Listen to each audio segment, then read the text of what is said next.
Okay, this video is about something that has become very, very controversial in recent times, and it's about a story pertaining to the figure of Cecil John Rhodes. Cecil John Rhodes has recently, both in South Africa and abroad, become an increasingly controversial figure. And what this video is about is one aspect of his contribution to history. And it's an aspect that is not that well known about, or at least that well spoken about, when talking about Cecil John Rhodes. And this is the role that he played in the colonization of the region that is today Zimbabwe. I've noticed that there's very little videos on this topic on YouTube, and the little that is there tends to be controversy surrounding it. Comments about accusing the person who made the video of speaking lies or the facts not being accurate, but these comments generally don't provide an alternative. So they accuse the video of speaking lies without saying what the truth is and without providing sources to verify that truth. So this video is not going to be, it's just going to be a very informal talk about this story as it is communicated in most history books dealing with the topic. I will in the future do a more researched video, longer form video about this topic, and if I find out more about the controversy surrounding it and why this is controversial, I will address that in a future video. If there's any comments that are wanting to speak about why anything I'm saying here is going to be controversial, or if people say that this is not true, then I would like to know why and what alternative sources are there. So I'm just going to provide, generally speaking, if you teach this topic at universities or you read a lot of books written by historians, this is the story that comes out. If you want to do further reading, the most recent book on this topic is Kevin Shillington's Cecil Rhodes, The Man Behind the Statue, which was published last year in 2022. So this is just basically going to provide that story. I'm just going to tell you how this story is generally communicated and what happened when it came to Cecil John Rhodes and his role in the colonization of the region that is today Zimbabwe. Now, when Cecil John Rhodes became interested in the topic of, colonizing the region, it was ruled over by a King Lobengula. King Lobengula had ruled over a territory that the British had called Matabele land, which is the British pronunciation of the Indabele, Matabele. He ruled over this region. He came in, his father had migrated to the region that is Zimbabwe in about 1840, and they had conquered.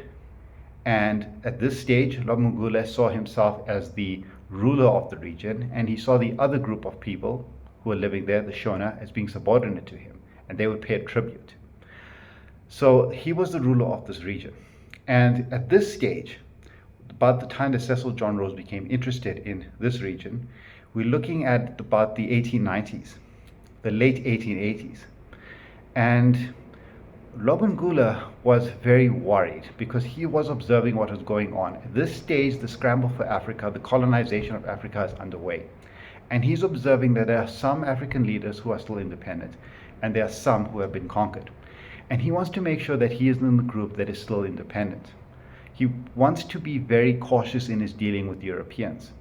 He is concerned because he had seen in 1879 the British defeat and conquer and then divide the Zulu Empire. And in fact, Lobengula, the reason that he is in Zimbabwe is because his father, Mzilikazi, had migrated away from South Africa, or modern-day South Africa, from KwaZulu-Natal to further north to establish his kingdom in somewhere else, to escape the powerful Zulu army. So when the British had conquered the Zulu, divided it up into 13 smaller chiefdoms, this was a concern for leaders like Lobengula. And he realized that he needs to be very cautious in his dealings with Europeans because he respected their superior firepower. And this is what's influencing him. In the meanwhile, gold has been discovered in what is today Johannesburg, Witwatersrand, largest deposits of gold, in 1886. And when this is discovered, individuals like Cecil John Rhodes and others are very interested. And Cecil John Rhodes, who made his money in the diamond industry in Kimberley, was late to the gold mining that took place in the Johannesburg or the Transvaal. And he, and like others, believed that, like there were large gold deposits in the Transvaal, there would be large deposits of gold further north in the region that is today Zimbabwe, which is at this time Matabele land and Mashona land, led by Lobengula, who rules over the Ndebele. So Europeans became interested in this region. If we look further back, and at this stage it's well known, that the ruins of an ancient society called Great Zimbabwe, the large stone buildings that they had built, are still present. And that large empire that was there was one which was, I wouldn't say founded upon gold, but gold was a crucial factor because they would mine gold and they exported large quantities of gold to traders who came from other parts of the world. So Great Zimbabwe and the idea of this civilization that was based on gold mining in Zimbabwe made individuals like Rhodes very interested in this territory that would become Zimbabwe. So that is one of the factors. Now Lobengula, who is the king of the Ndebele, is concerned about making sure that his people don't follow the same fate that the Zulu did and get conquered by Europeans. So he's understanding that in a head-on confrontation, he will lose. Doesn't matter how big his army is.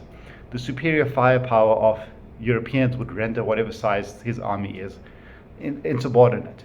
So there's various groups of Europeans, the Portuguese, British, Boers, who are former Dutch, German, and French descendants who came when the Dutch East India Company had colonized the Cape. They had migrated further north. So these different groups of Europeans were interested in his territory. And for him, it was important to figure out what they want, and can you have a way you give them what they want without them conquering and your people and taking your land, etc. So Lobengula had originally signed a deal with Peter Krobler of the Boers, and Rhodes had heard about this. Now in 1886, Rhodes had originally come to South Africa to work on his brother's cotton farm, and while he was on his cotton farm, the diamonds were discovered in Kimberley. Well, then it was not called Kimberley, but it would become known as Kimberley, named after the British Colonial Secretary. Rhodes went there, started off a smaller company, eventually emerged as the dominant force in the diamond mining industry. When gold was discovered in 1886 in Johannesburg, many of the individuals who made money in the diamond industry went to go and establish gold mines. And Rhodes was late to the race, but he didn't concern himself because he believed that more gold would be discovered in the region of Zimbabwe. So it was important for him to get control of that territory. But by this stage, various groups of Europeans wanted to, and the Boers had signed a deal with Lobengula. So Rhodes needed to convince Lobengula that that deal he signed with the Boers was illegitimate, and convince Lobengula that if Lobengula wants to protect the survival of his Ndebele people, it's important that he aligns himself with the right type of Europeans. And that's what Rhodes wanted to convince Lobengula. So Rhodes knew that Robert Moffat was a well-respected missionary in Southern Africa, and Lobengula's father, Mzilikazi, trusted and respected Robert Moffat. So Rhodes sent his son, John Moffat, to go to Zimbabwe and convince Lobengula that the Boers were untrustworthy and the treaty that he signed with them was illegitimate. Once he was able to do that, he then sent another, one of his business partners, Charles Rudd, to Lobengula to get mineral rights to the territory. Now here's where some of the controversy comes in, because some of the treaties that Rhodes got Lobengula to sign included deception. For Rhodes to get a chartered company, the British South African Company, which would be the company that goes into Zimbabwe and actually colonizes it, Rhodes needs legitimacy. He needs an agreement with Lobengula. So he needs to get these treaties or these documents signed. But the controversy comes in the fact that he made a deal with Lobengula, but the conditions of the deal were not honestly communicated to Lobengula. Lobengula, the king of the Ndebele, built a society upon might, conquering. He was a product of the wars of Zulu that took place in Zululand during the rise of Shaka. His father escaped, went further north, conquered other groups of Africans, eventually found his way in Zimbabwe, colonized Zimbabwe, and established a kingdom. Now Lobengula has an army of young men, very proud warriors, but he understands that if he goes into a direct confrontation with the European army, he's going to come off second best because of the superior firepower. So he needs to sign a deal. What do the Europeans want? From Lobengula's perspective, they want gold or minerals. You allow them to come in, they mine, they get what they want, they leave, and that's what he's hoping. Rhodes convinces him this. Okay, he uses translators who convince, or missionaries who convince Lobengula that that's what he's signing to. But in fact, the document that he signs doesn't make any of those provisions. It gives Rhodes the right to send in settlers, not just miners. And this is where the controversy comes in. So a deal is made where Rhodes will give Lobengula £100 a month, 100,000 of the Martini breech loading Martini Henry rifles, very good guns at the time, and a lot of ammunition in exchange for giving Rhodes exclusive right to send his miners to mine gold in the region. That's what Lobengula thinks he's signing. But in actual fact, the document that he signs doesn't speak about just miners coming to mine gold. It does give Rhodes the right to send in settlers. And the document is signed. Rhodes uses that document, goes back to Britain, gets the Queen to accept, and gets given the right to establish a chartered company that will go into the territory. And by 1890, Rhodes is able to, with the backing of the Rothschilds, he's able to go in and assemble a pioneer column who are armed with some of the best guns, but also with what is known as the Maxim gun, a gun that's capable of firing 500 rounds in a minute. Doesn't matter what size army you go into war with. If they don't have that, you have that. You're basically invincible. And they enter into the territory that is today Zimbabwe with that pioneer column. Not Rhodes, but with Rhodes's officials, he establishes this British South Africa Company. Now, the problem is that in this region, there is no gold.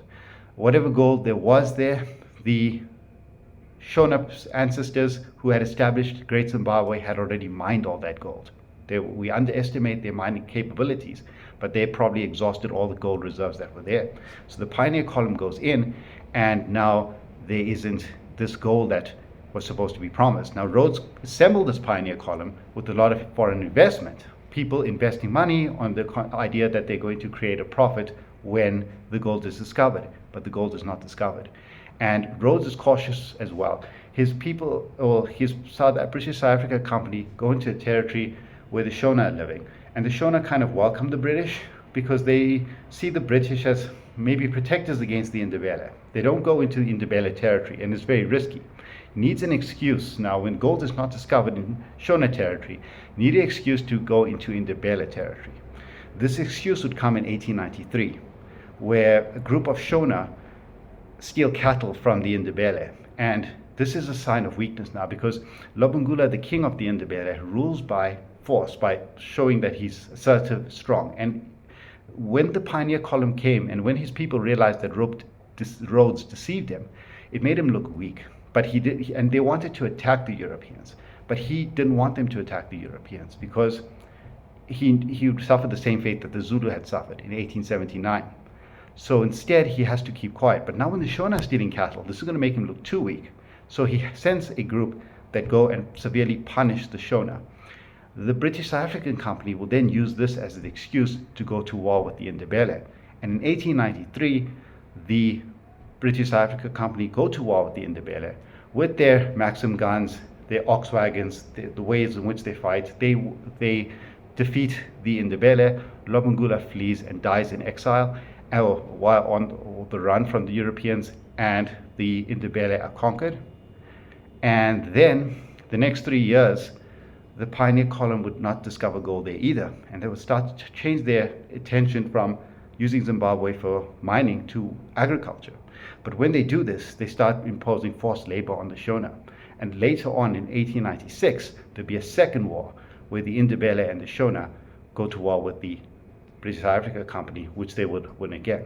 So this is just a quick story of Rhodes's contribution to the colonization of Zimbabwe, which is not that well spoken about, but there are maybe two perspectives. One perspective is that Rhodes signed a deal with Lobengula, gave him weapons, gave him money in exchange for mineral rights. But the other perspective is there was deception in that treaty. Lobengula was convinced by some of the officials that Rhodes sent there that the treaty says just a small group of miners who will mine for gold leave once they find gold. Whereas in reality, the document that he signed gave Rhodes permission to actually send in settlers into the territory to occupy parts that are not occupied. And with that treaty, he was able to get a raw charter, establish a chartered company, and that is important for the colonization of Zimbabwe. In the future, I will go into this topic in more detail with a presentation, but this is just the general narrative about Cecil John Rhodes and the colonization of Zimbabwe as it is communicated by most historians. Thank you.